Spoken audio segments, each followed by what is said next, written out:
kagaya din ho nung sabi natin nung mga unang mga vlogs ho natin, mga bossing, no?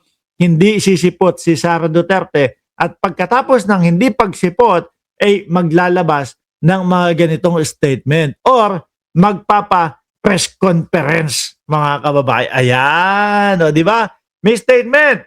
Bakit po? Kasi kapag sumipot doon sa Kongreso, ang posible at maaaring mangyari, matanong siya ng kung ano-ano na hindi kakayaning sagutin. Pero kapag naglabas lang ng statement na ganito, bahala kayo dyan sa comment section. Magpatayang kayo. Magtanong kayo dyan sa comment section, hindi obligado na sumagot siya. Sabi, na imbag nga rabi, you amin. Hindi ko man po naintindihan, hindi ko naman din po kayang i-shoutout yung pangalan ninyo. EGX NGF 375. Shoutout po sa inyo. Pinapahirapan nyo ako, ha? Eto daw po. Yung statement ng Vice Presidente na hindi humarap kay Ramil Madriaga na gusto ng bloodbath, no? Ano daw po ang sabi niya? Madriaga and his cohorts in the House of Representatives. Yan na naman, madam. Grabe na nga yung pagpipigil nila doon sa House of Representatives, no? Miski nga yung mga gustong matuloy yung impeachment, pinipigilan nilang tanungin para maging patas, tapos ganyan pa isasabihin. Di ba? Madriaga and his cohorts in the House of Representatives do not come close to my capacity to achieve results with very little effort because they cannot even weave a believable lies, much less follow the rules of law. Ngayon, madam, sinasabi mo na hindi sila makagawa ng mga istorya na papaniwalaan ng mamamayang Pilipino.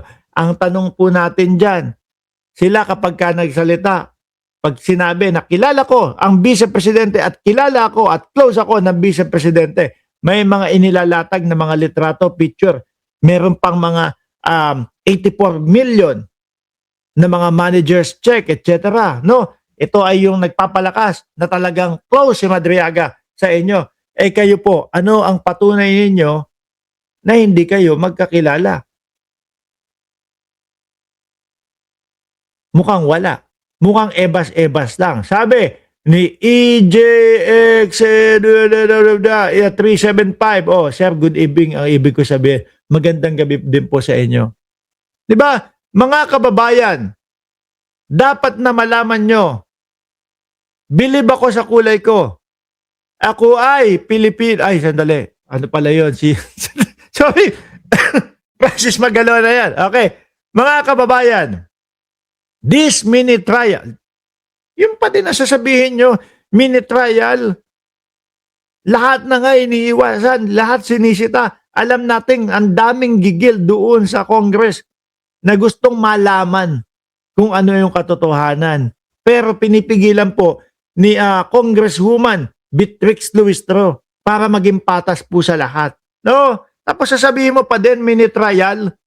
Mga kababayan, this mini trial in the Committee on Justice is true to form for some of its members. Abuse and corruption appear to be the only thing they are capable of.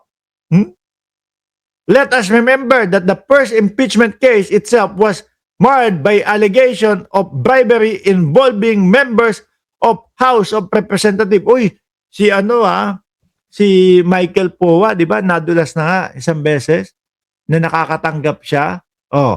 Ngayon, sa haba ng panahon, nagawa ng paraan na kesyo daw ho, mga kababayan, reimburse naman daw po, maliliit na mga pera. Reimburse, yung pagpupunta daw po sila sa patay, yung merong mga makikita mga nagtitinda, tulungan natin, si Poa daw po yung maglalabas ng pera. Tapos, pagkatapos ng mga senaryo na yon, tatanungin mo, magkano nagastos mo? Yun daw po yun. Ang galing, di ba? Nagawa ng paraan. Pero, ang tanong, maniniwala kaya ang mamamayang Pilipino sa kanila? Let us remember that the first impeachment case itself was marred by allegation of bribery involving members of the House of Representatives, and the second impeachment is no better. Bakit naman? Eh lalo pa kaya nandiyan si Ramil Madriaga with matching yung mga picture ng mga managers check. Ay yari yata talaga. No? The failure of the administration to provide relief in this price crisis is not due to a lack of resources, but because public funds are being used for political maneuvering to avoid accountability for the most corrupt budget in the country history. Uy, Madam Vice Presidente, base po doon sa ilang grupo sa Estados Unidos, ang sinasabi nila na most corrupt si Erpat mo, si dating Pangulong Duterte. Subukan nyo po i-Google. No? I-type nyo, most corrupt na administrasyon sa Pilipinas. Lalabas unang-unang pangalan o nag-iisang pangalan, Rodrigo Roa Duterte ho, mga kababayan. Ito yung kay Pangulong Bongbong Marcos, lagi lang po nilang sinasabi, corrupt, magnanakaw si Pangulong Bongbong Marcos, etc., etc. Wala naman pong mapatunayan, mga bossing. Sinasabi nila, walang ginagawa si Pangulong Bongbong Marcos, mga kababayan. Pero, kung makikita nyo ho, mga kababayan, mga boss chief sir, yung dating mga ipinangako ni Pangulong Bongbong Marcos, mga pabahay, natutupad po. Di ba? Yung mga sablay na mga proyekto ng dating Pangulong Duterte, isa na nga dyan. Yung mga bumabagsak na mga tulay, isa na nga din po dyan, mga kababayan. Yung yung Mount Kamuning ng dating administrasyong Duterte. Oh, ngayon ang aayos na ho, mga bossing eh. Di ho ba? Idagdag mo pa, mga kababayan, eto, patuloy pa din po ang ating Pangulong Bongbong Marcos, mga kababayan, mga boss chief sir, na linisin, literal na linisin ho, mga boss chief sir, ang buong Pilipinas. Idagdag mo na, 20 pesos na bigas. Ay, sinama ko na naman yun. Kasi masasaktan na naman yung mga DDS. 20 pesos na bigas, ano ba? Ayan po, walang sawa, walang hinto po.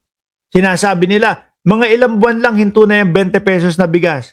Pero, habang tumatagal po, umabot ng Mandaue, umaabot na po sa ibang lugar ng Pilipinas, lumalawak na po. Ang ending po niya, buong Pilipinas, 20 pesos na po yung bigas, mga kababayan.